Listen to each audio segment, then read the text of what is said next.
This is breaking down the Bible, the Hebrew scriptures.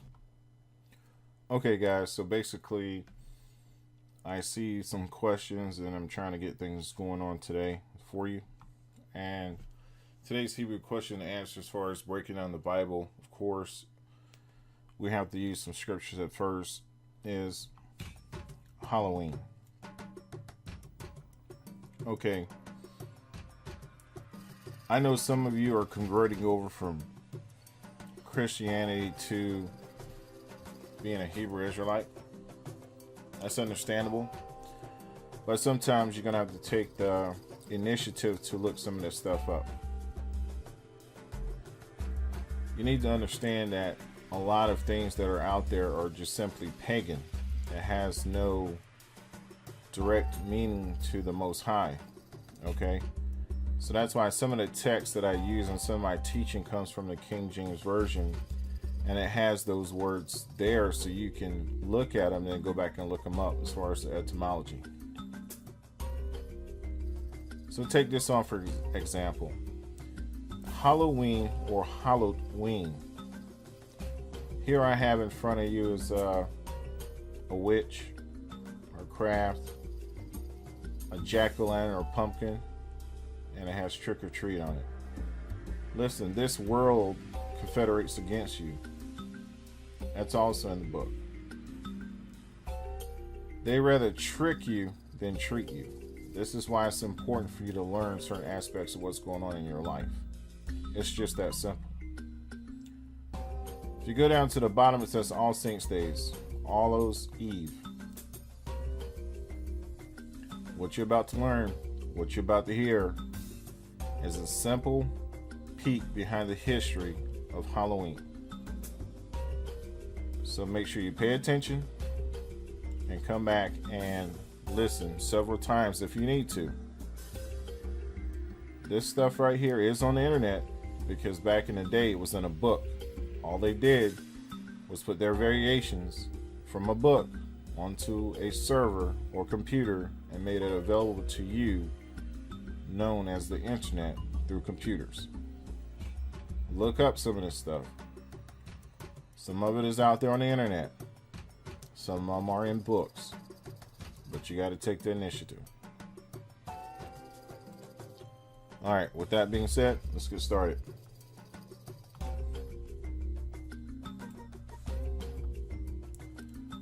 MetTTIU 69 and 624. Why I have this in front of you is because I like to start these things off with things from the book, because in the Torah it has different things that you can use for today's environment if you so choose to use them. 6:9 says, after this manner, therefore pray ye, our Father which art in heaven, hallowed be thy name. You got to realize a lot of your pagan stuff comes from some kind of God or unknown God than the one that you should be worshiping. When I say God, I mean Yah. Okay? I mean the Most High. Yah.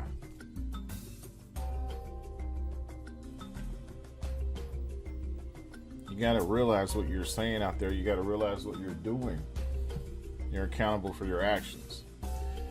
6:24. No man can serve two masters. This is very true. For either he will hate the one and love the other, or else he will hold to the one and despise the other. Ye cannot serve the Most High and Mammon, which is the Hasatan, the devil, Baal. Okay? You just can't do it. In Genesis, Bereshith 2 and 3. And the Most High blessed the seventh day and sanctified it. He hallowed it. It's a holy day. Set it apart. Because that in it he had rested from all his work which the Most High created. So I'm giving you this because I want you to see the similarities between hallowed and hallow. These are in there depending on what translations that you're looking for. Now, the origins of the roots of Halloween is strictly pagan. There's nothing, that is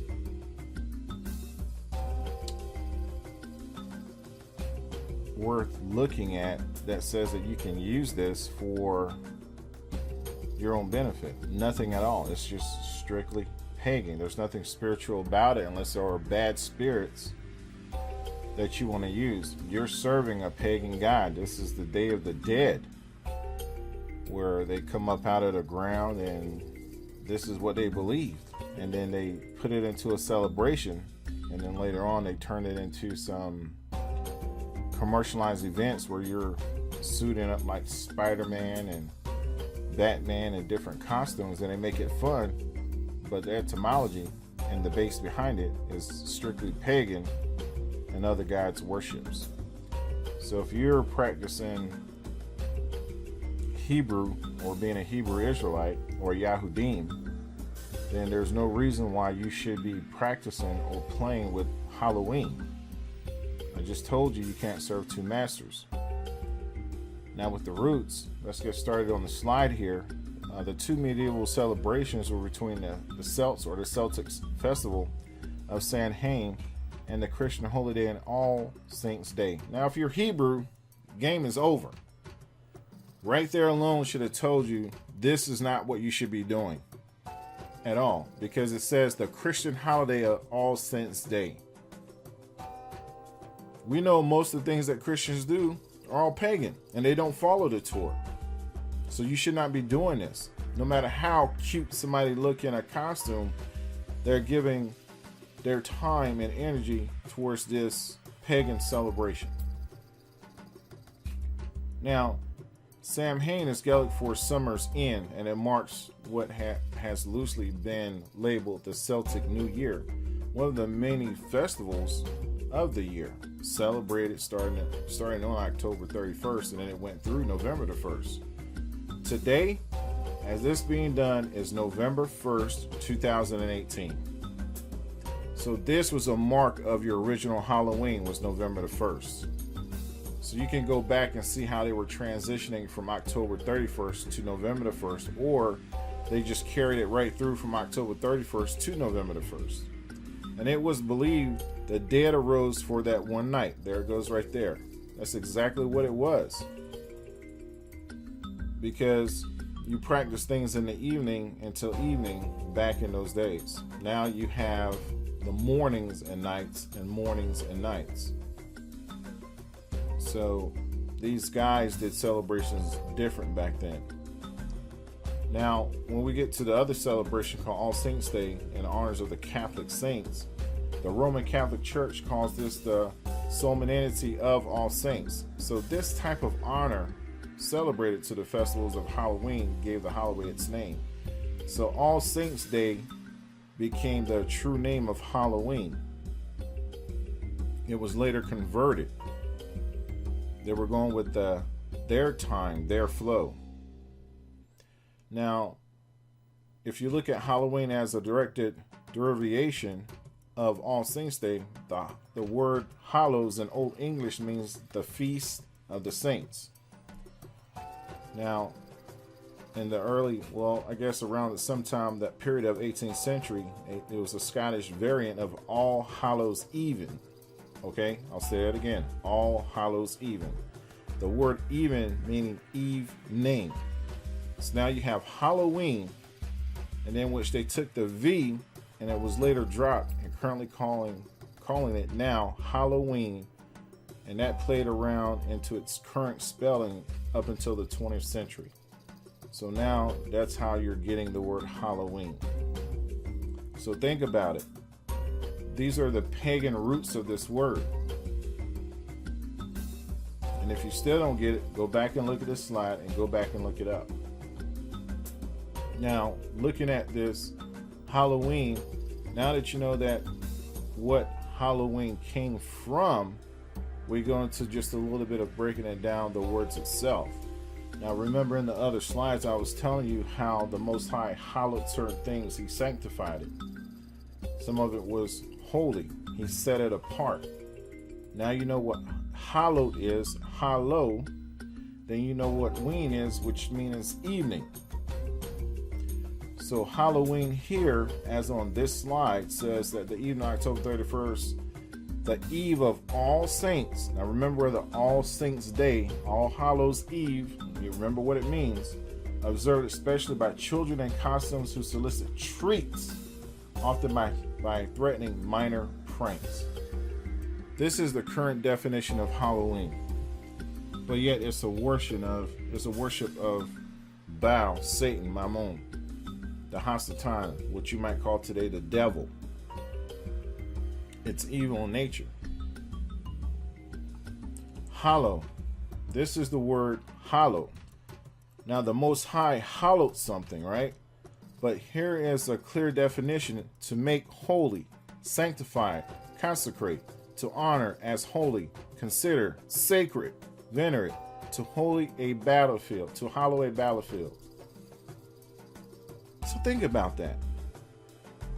Think about what I'm telling you. So we have hallow, which has a certain definition. Then we have ween, which means evening. But in your current dictionaries, it's archaic to be an opinion of, have that notion. Old English weaning, to fancy, imagine, and believe. But I stuck this back down on the bottom where it says All Saints Day. So remember, ween means evening in its correct form. And that V was dropped out of even and just made ween. And that's how you got your current spelling of Halloween. In proper definition, Halloween means sanctified evening, a sacred evening, a holy evening. That's what Halloween means. But you're celebrating a holy evening for the resurrection of the dead on that night, which means that you're worshiping the dead, you're worshiping Satan, you're worshiping Baal at night. So you're celebrating the dead. So congratulations, that's your holy evening. You can't get around Halloween without this word Samhain coming up here, because that's what it was. It was pagan in nature, and it was for the ancient Celtics or Celts here, held around November the 1st to celebrate the beginning of winter. Like I said before, this is a combination of all three backgrounds, because they were going into the winter time frame, or the time frame known as the period of the dead, or dead season.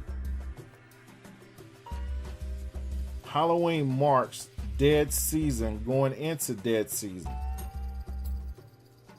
That's why it's about dead things.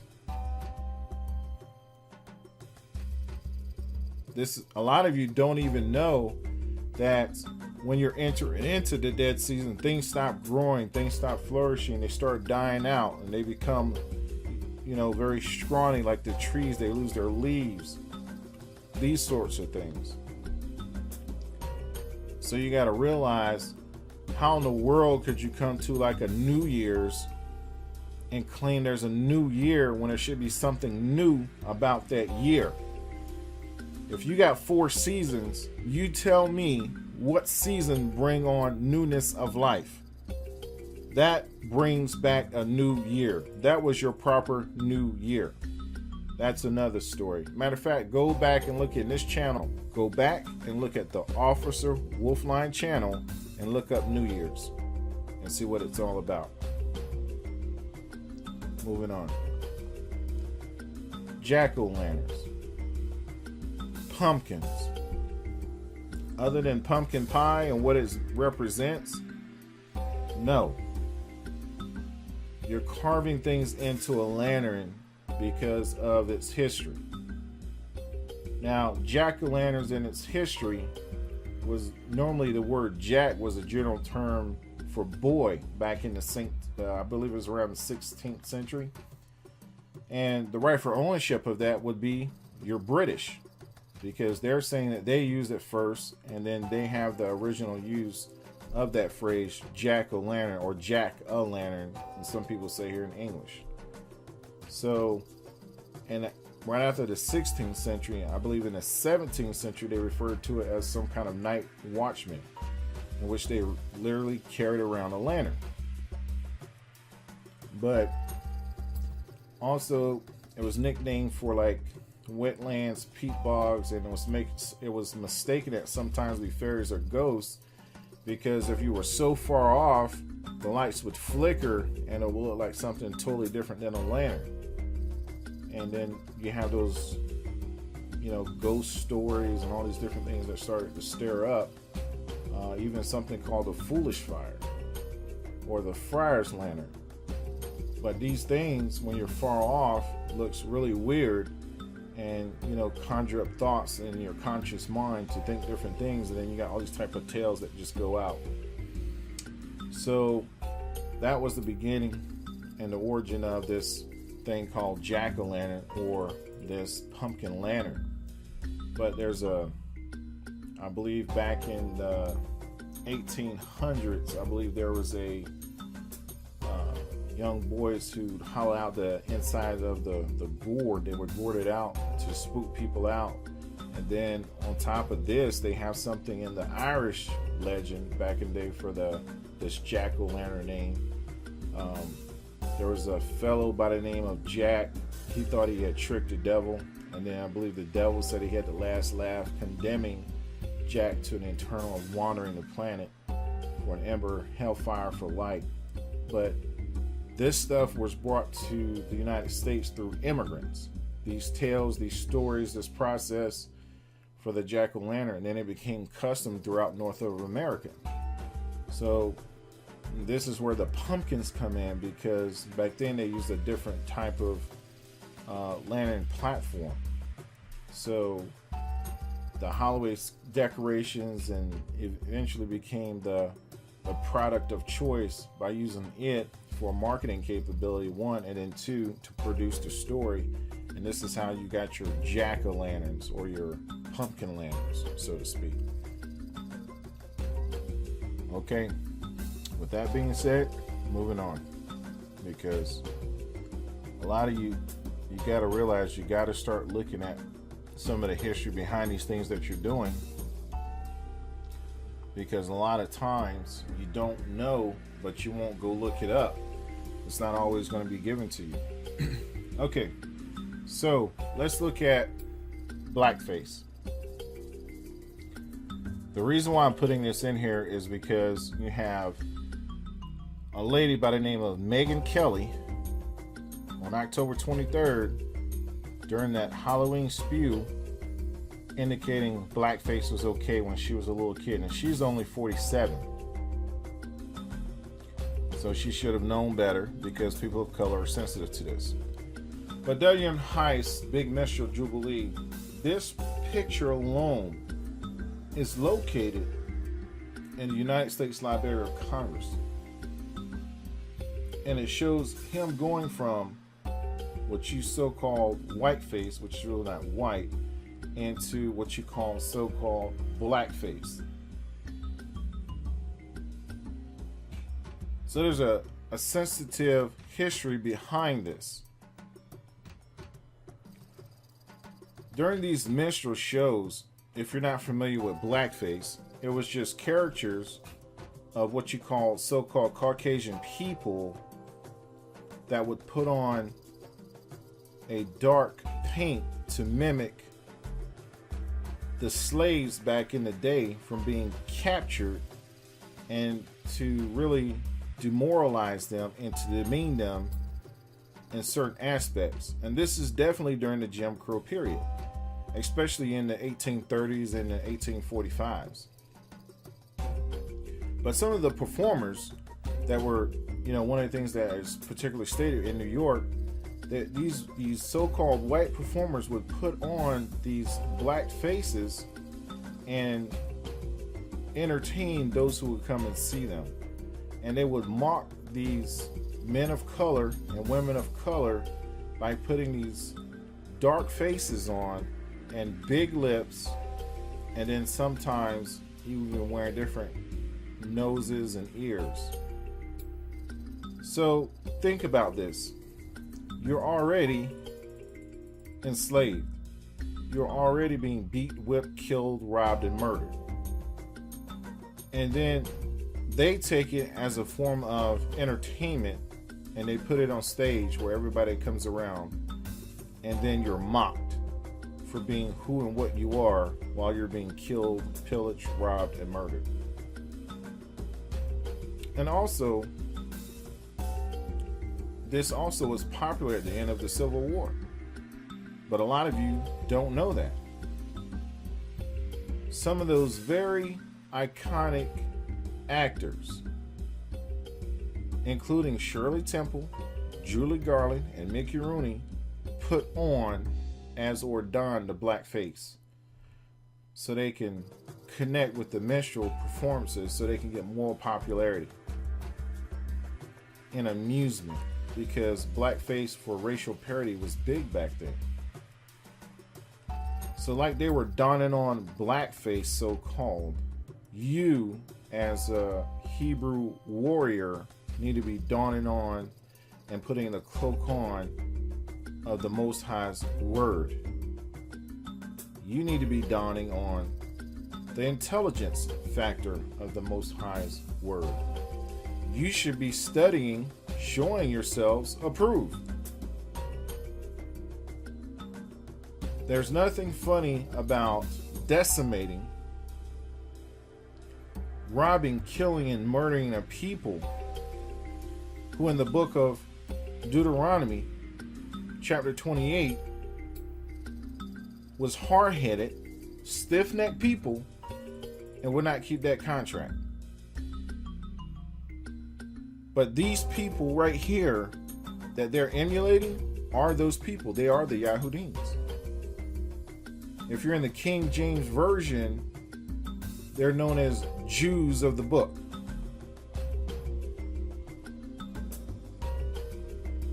House of Israel, O Israel. It's in the book if you're in that King James Version. In other Hebraic forms, they're the Yahudims from Yahuda. Like myself, the officer Wolf Lion. Wolf, tribe of Benjamin, Lion, Judah. Benjamite, Yahuda. I am a Shakur, Yahudim. And if I took offense to this, that simply means they were mocking me for just being me. But yet, my ancient ones could not follow the contract or the covenant because they were stiff-necked. Or in America, you call, or so-called African Americans, which is a strong word to use, or black people. Black and white are statuses, not necessarily who and what you are. Black is in the crayon box and so is white.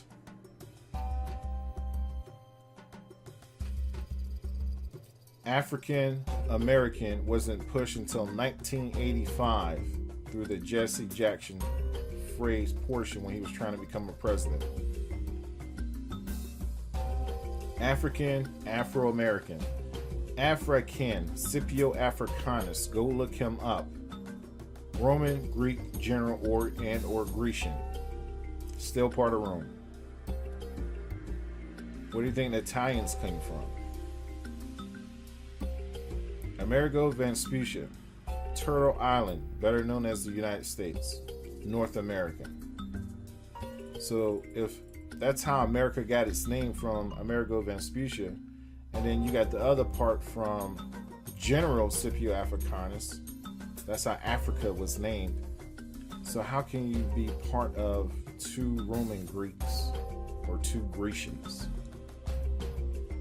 And Africa, with its many different sections of it and different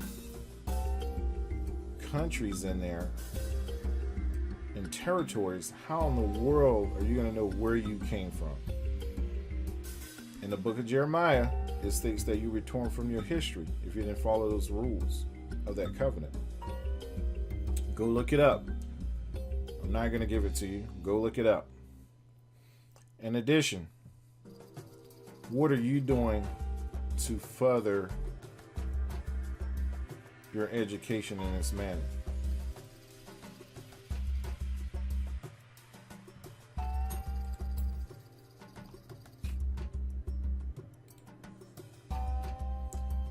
This is simply an illustration of what they were using back in the day to promote some of the minstrel sideshows out there. That's all this is. You can simply look this up. It's out there. You got Al Jolson on the left. He's in blackface, or so-called blackface. Bert Williams was a actual man of color in one of these shows, Ziegfeld and Follies. Left you have Ham and Sam, and then right you have the original Jim Crow, which is the articulation of how they want you to look, all broken down and distorted, like you didn't have nothing going on about you. That's the way they wanted you. Blind, stupid, and dumb. And you can have eyesight, physical eyesight, and still be blind to the facts. Now, we have this with Megyn Kelly. I said all of that to say this. How is it that you, at 47 years old, a considered seasoned journalist, would say at your age it is okay to don something called a black face? Her last show was October the 23rd because she said it was okay to don a black face. So there's a history with blackface. You know, they used to take different types of burning cork and different types of paste to make it black so they can don it back then on their faces. They can put it on. Donning means to put on. Simply put on. Okay. Long story short, she was terminated because she did not show that particular sensitivity. There are a lot of men and women in the United States that claim this ignorance. When you have over 400 years in this process of being a slave. So you're talking about donning whiteface and then blackface, and it's okay to put that on. Well, it's only beneficial to put on blackface when you're making money. It's only beneficial to put on what you so-called black music when you're making money. Because most of the stuff that you stole were from these Yahudims or these people of color, and they built this country for you, and you still want to mock and scorn them. Okay. Well, a couple of these follies are coming back to people who are still trying to use racism. That's another teaching for another time. To get over when this Megyn Kelly has a history of brushing this type of pattern of color away. And here she's been taught that it's not okay. When she was on Fox, she just went for it. She had some kind of Yeshua HaMashiach time frame that she says that Jesus was white. Well, Jesus the Christ was not white. Maybe hers is. But the one that we know that's in Revelations, chapter 1, 13 through 14, and 15, these are verses. Go into chapter 1, verse 13, 14, and 15. You will read what he looked like. If that's the Jesus she's talking about, then yeah, she has a big problem.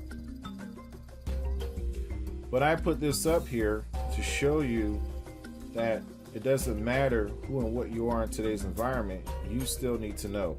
You need to come out the level of ignorance and come out of her, period. Because sometimes in those cities, they will treat you less than nothing. This is why the book says, come out of her, my people. If you don't know what that term is, type it into Google. Go in the Bing. It will display it. So she says this. She gets backlash. Her last show was October 23rd. How ignorant is the pain to these people in this etymology of history that you think it's okay for them to just forget their history? If they had a stratospheric event in their history and they can't forget it, is because the same oppressors are still pushing it in their face and has not made it better. The book in the Torah and the epistles also indicate that surely oppression makes a wise man mad. It's just that simple. Because oppression can make you wise. It will make you learn. And one with wisdom can see oppression, can feel oppression, and know it's oppression, and can do something about it. Okay, so rewind that back if you got confused on that. Okay, so now on this one you have Roker. Okay, he basically went after Megyn Kelly, said it was in poor judgment, poor decision. And then he dons on something from a show called Back to the Future. He was the doctor. That's what he's trying to display here. But what he was trying to tell you is that he can put on whatever he wants. This is not whiteface. Some of you got this totally wrong. This is not whiteface. He's a caricature. He's putting on clothes. He didn't change his skin color. This is why he tweeted on Twitter. He's going to say this one last time for the folks who get it and the ones who won't. And this is why he's explaining in this 80s costume. This is not an example of whiteface. He says, I can be Doc Brown. I can wear the outfit and the wig and not change my skin color if you're white. You can be President Obama if you want, just don't change your skin color. He's absolutely correct in that fact. If you want to dress up and play whatever actor you want. After all, your name is in all capital letters. You play that actor every day and don't know who it is. You're acting as the legal fiction. But when you write your name, you write one of them in the beginning, uppercase, and the rest of them in lowercase. Same thing if you have a middle name. Same thing if you have a last name. You're legal fiction. When you were born, you had a brother or sister in all capital letters that they charged to your account. Okay? So you can be the man, you can act in any role you wish, but you just need to know how to control that legal fiction and your servants. That is the teaching for another day as well. So I placed this in here between what you might call a so-called whiteface, which is not whiteface, and a so-called what you call blackface, which is her indicating that this is okay. Nothing about that is okay. All right, so after your little Halloween, like I said, it's November 1st, 2018. You're going to have another day coming up, the day of mourning, which is Thanksgiving. On the Officer Wolfline channel, there's one on that. You can go check that out. Then you're going to have Saturnalia, which is Christmas. That's also on the Wolfline channel. The Officer Wolfline channel, go check that out as well. After that, you're going to go into something called New Year's with the God of Doors, Janus. Check that out. There's a teaching on this. You can look at that as well. Now, this is part of your teaching that you should be knowing about, because you should know what these companies and private corporations calling themselves governments are doing. Has any one of you looked this up? Do you know who you are? Okay, so this brings me to the end of the questions and answers section. You can go on Facebook and like us. Okay, you can also subscribe, give us a like. on YouTube. Once again, Facebook. You can leave us a comment there. Don't forget about us on Twitter. Okay? All right, take care of yourselves.